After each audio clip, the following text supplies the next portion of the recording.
analisa saham cuan 1000% part 2. Part satunya kita bahas masa itu cuan 1000%, part 2-nya kita bahas Samudra Indonesia. Ini kemarin sempat cuannya 1000%. Kalian bisa lihat di sini. Ntar zoom out dulu. Ya, dari 60 harganya sampai ke 770, 1200% malah. Kalau lu taruh uang lu di sini 10 juta, itu jadi 100 jutaan, bro. Kali 12 kali lipat gitu.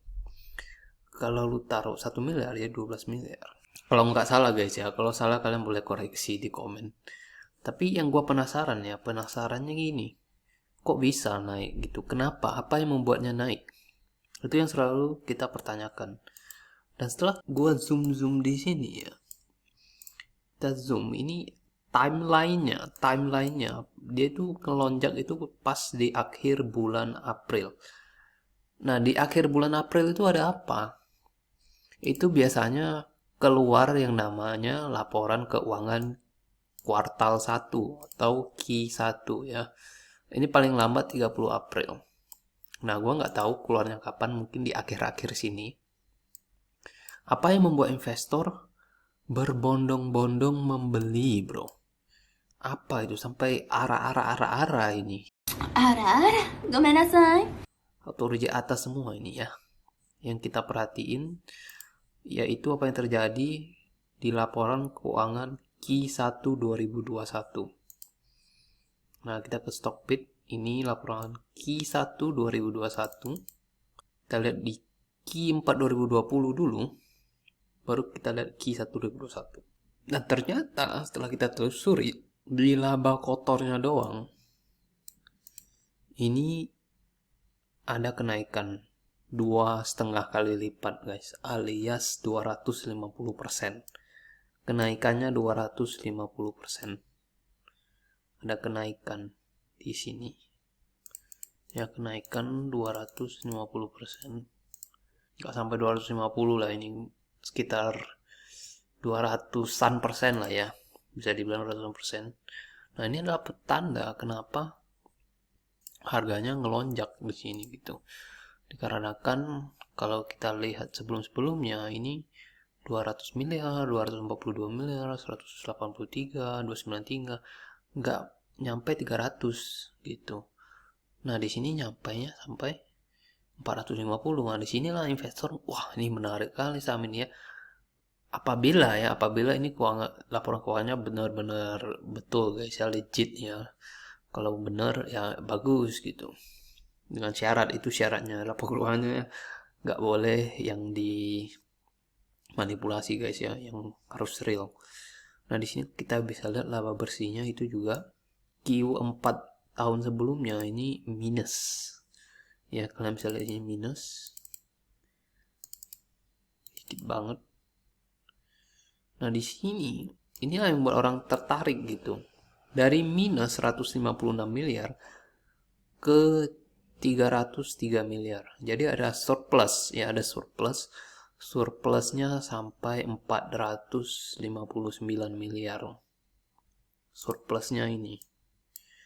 Nah, inilah kenapa harganya di sini langsung melambung tinggi, dan para investor itu setelah baca laporan keuangan Q1 di 2021 ini langsung membeli sahamnya. Itu logikanya ya dari laporan keuangan ini.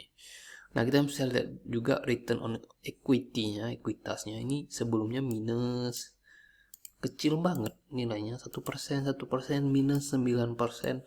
Nah, di sini naik 7%. Ini petanda baik banget. Jadi disinilah bisa dibilang indikator untuk membeli dari yang kita pelajari di sini. Ya, cukup dilihat dari sini doang income statementnya. Itu simpel banget. Dan kalau kita lihat funda chartnya ya, kita lihat PE ratio-nya ini. Itu di sini. Kalian bisa lihat ini dalam banget price to earning-nya. Sampai anjlok dalam banget. Nah, disinilah menurut gua kesempatan emas di area sini. Dan exitnya di mana? Nah, kita udah entry ya, exitnya di mana ya? Exitnya di sini lah, di mainnya.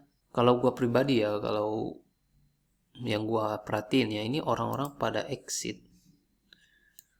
Kita lihat, nah ini orangnya pada exit di sekitar, bisa dibilang sebelum Q2 guys. Di Q1 ini orang udah pada exit gitu. Nah, di akhir Mei mungkin di sini. Ini idealnya Q1 ini udah boleh exit, bro. Kalau mau exit di sini itu di pucuk ini sungguh-sungguh susah sih timingnya. Betul-betul susah kalau kita mau exit di sini. Jadi mungkin exitnya itu setelah baca laporan keuangan ya Q1 2022. Kita lihat finansialnya. Jadi di sini orang memutuskan untuk beli. Mereka lihat laba kotornya, wah bagus banget. Dan di sini ada peningkatan, jadi orang masih beli.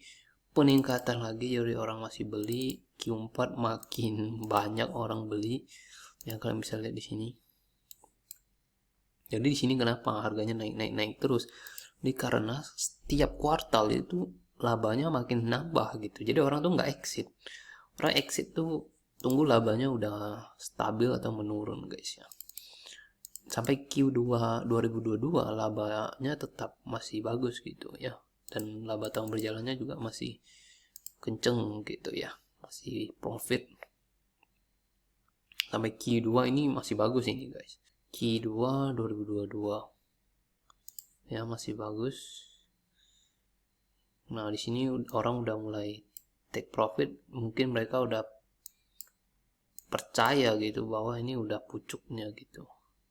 Dan mungkin udah kemahalan ya. Ini price to earningnya udah kemahalan di sini dan orang pada take profit. Meskipun company-nya masih bagus gitu, masih wonderful, tapi kalau price-nya udah kemahalan orang pasti banyak yang take profit. Nah, di sini kalian bisa lihat terjadi yang namanya stagnan, gak ada growth. Nah, di sini orang udah banyak exit gitu. Wow, ini udah konfirmasi nih, udah stagnan, exit ya. Laporan Q3 itu keluarnya saat Oktober, akhir Oktober ya. Ya di sini Oktober itu orang udah mungkin pada exit. Tadi entry-nya di sini kalau exit di Oktober